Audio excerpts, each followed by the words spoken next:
Christchurch's roads are arguably the worst in the country. Broken and shattered in the February 2011 earthquake, more than 1,000 kilometres of roading infrastructure needs to be repaired. That's 52% of Christchurch's urban sealed roads. To assess the damage, I joined Christchurch City Councillor Glenn Livingston during his journey from New Brighton to the City Council in rush hour traffic. Good morning. G'day Marcus, how are you? Yeah, good as gold. No, it's good to see you. Yeah, another beautiful, bright New Brighton day. Very, very warm. Yep. We'd only just started out on our journey when Councillor Livingston started pointing out sections of the road where the river was starting to seep through cracks underneath. With this road, what we get is with high tide, the pressure of the water, the hydrostatic water, pushing up from below, and so this street will often flood. No rain in sight, beautiful clear day like this, but if the tide is up, so is the water on the street, both here and further down.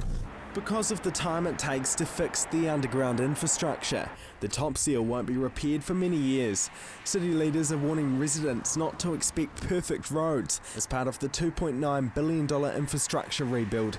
Instead, the roads will only be partly fixed or patched. This will end up saving the government and the cash-strapped City Council hundreds of millions of dollars. Ryan's team is responsible for making sure Christchurch's traffic runs smoothly. Looking forward, the central city will need to change and adapt. Under the government's transport plan, vehicles will be restricted to just 30 kilometres an hour. Chewham Street will become a one-way west to East Street, replacing the route from Oxford Terrace to Litchfield Street. Instead, these roads will change to a two-way system. A massive change will see Manchester Street widened by 9 metres to become a two-lane highway. Can you imagine this road becoming almost as wide as Fitzgerald Avenue, Morehouse or Beeley Avenue? It will be happening within a few years. That will probably be one of the most major pieces of major infrastructure delivery. In terms of impact, however, there's a lot of the one-way, two-way conversions or swaps. I'm thinking Chewham Street, Litchfield. They're all going to have a substantial impact. So our role will be to try and manage the delays to be the minimum possible during the build process, but also once they come online, we'll have to operate the signals, set up the way in which the time is allocated, etc. So it's going to be a big role for us after they're implemented as well to make sure that we minimise congestion on those routes.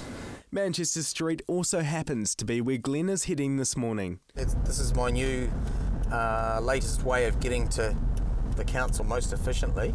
Does it work? Yeah, it does work, but I sometimes strike problems later down. Luckily, we didn't get into strife during our journey from New Brighton to Christchurch's CBD, arriving at the council with enough time for Glenn to make his meeting. So how's the ride?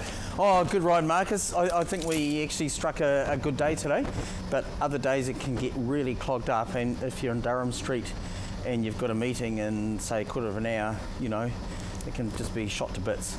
Travelling from New Brighton Mall took about 30 minutes, but that included detours around the edge of the red zone. On busier days, the journey can be 40 minutes to an hour long, whereas sometimes Glenn can fly through the traffic, at the speed limit of course, and get to council within 20 minutes. Emma might have proven the Mayor can tackle extra work during a bus ride. However, driving can be just as productive. Councillor Livingston managed to squeeze out an interview during his drive to work. You can't get better than that.